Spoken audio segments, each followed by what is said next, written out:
فیصل رضا عابدی صاحب، نریندر مودی، راہل گاندھی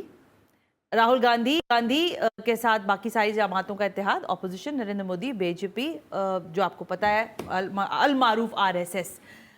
لوگوں کا کہنا ہے کہ نہرو کے بعد تیسری مرتبہ وزیر اعظم کی کرسی پر نریندر مودی ہی براجمان ہوں گے. How you C about this all politics? دیکھو میری پیاری بہن، ایک بات یاد رکھنا، سچ بتاؤں اور میں کوئی فرق نہیں پڑتا جو بھی آ جائے. دونوں صورتوں میں ہم نے اس کو دفن کرنا ہے. جو بھی آ جائے اس کو دفن کرنا ہے، اس کی معیشت کو.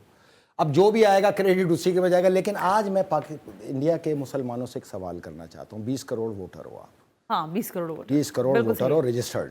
اتنی بڑی تعداد ہو. آپ نے اللہ کے گھر کی اس آزادی پہ کوئی آواز نہیں اٹھائی، نہ ہمیں سنائی دی. آپ لوگ کو دیکھنا چاہیے کیرلا کے انسانیت دوست ہندوؤں کو. کیرلا میں ہوا ہے کیا انہوں نے آواز اٹھائی. جی. اگر یہ آواز نہ ہوتی تو ہمیں ہندوؤں سے ہی نفرت ہو جاتی. تو آپ سمجھتے ہیں دلی میں انتہا پسند ہندوؤں سے میرا ایک سوال ہے، اور مسلمانوں سے سوال ہے، انڈیا کے تمام تجزیہ کاروں سے سوال ہے.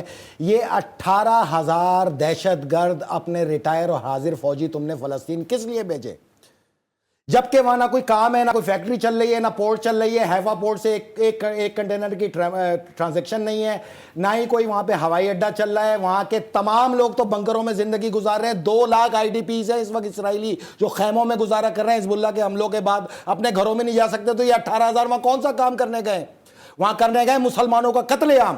ان کو رفح کراسنگ کے اوپر تعینات کیا گیا. میں نے آپ کو پچھلے پروگرام میں بتایا 10,000 کو لبنان کی سرحد پہ تعینات کیا گیا. تو اے انڈیا والو، تم ہمارے مسلمان ماؤں بہنوں فلسطینیوں کے قتل عام میں بنفس نفیس موجود ہو. اور اگر ہم نے کبھی زندگی میں نہیں کہا کہ یہاں کوئی انسرجنسی کرو، اتنی بڑی تعداد کو بھی ہم نے نہیں بھڑکایا، کیونکہ اسلام ہمیں اس کا درس ہی نہیں دیتا کہ کسی کے اندر آگ لگا دو. ہم تو معاشی جنگ میں، لیکن اب ووٹ کا ہتھیار تم نے استعمال کرنا ہے تاریخ کے مسلمانوں کو اور ان انسانیت دوست ہندوؤں کو جنہوں نے فلسطین کے لیے حق میں آواز اٹھایا. اور آواز اٹھانے والوں میں کانگریس، سماجوادی پارٹی اور جنتا دل موجود ہے جو اس الیکشن میں موجود ہے. تمہارا انتخاب مسلمانوں کے قاتل جو کشمیر میں قتل کیا، جو فلسطین میں قتل کیا، مودی نہیں، یہ جماعتیں ہونی چاہیے. اور اب تم ہارو یا جیتو، لیکن اپنی نفرت کا اظہار کرنا، کیونکہ کل قبر میں بھی حساب دینا ہے تم نے. اگر تمہارا ایمان زندہ ہے تو اللہ تعالیٰ کے سامنے فخر سے کھڑے ہونا.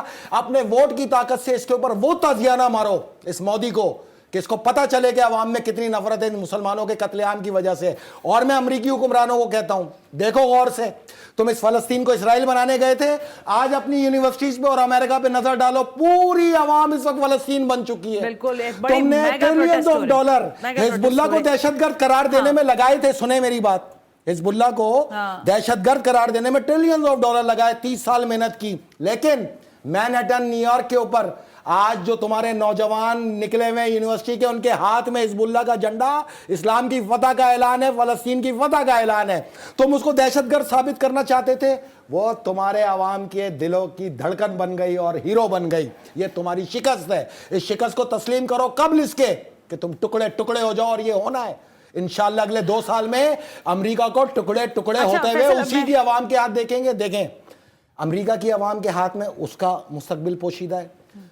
اٹلانٹک اور پیسفک کے پانی اس کا انجام ہے.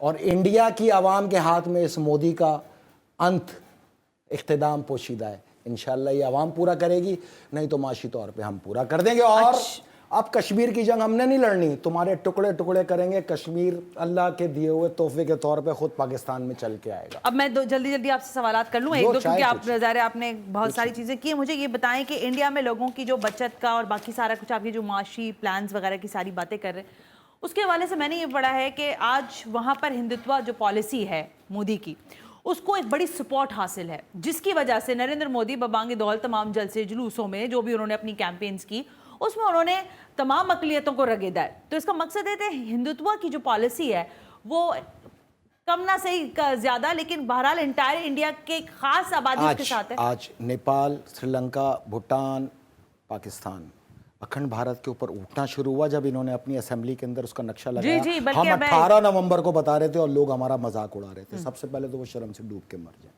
کیونکہ حقیقت نکلا. تو انشاءاللہ یہ نہیں بنے گا. میں آپ سے یہ وعدہ کر رہا ہوں نا، 26 نومبر 2026، 26 کا سال اللہ کا طے ہے. 26 نومبر کی تاریخ میں نے متعین کی ہے. یہ ختم ہو جائے گا. اس کو معاشی طور پہ ختم کر دیں گے. یہ اتنے ٹکڑے ہوں گے کہ آپ بھی حیران رہ جائیں گے. اور سنیں،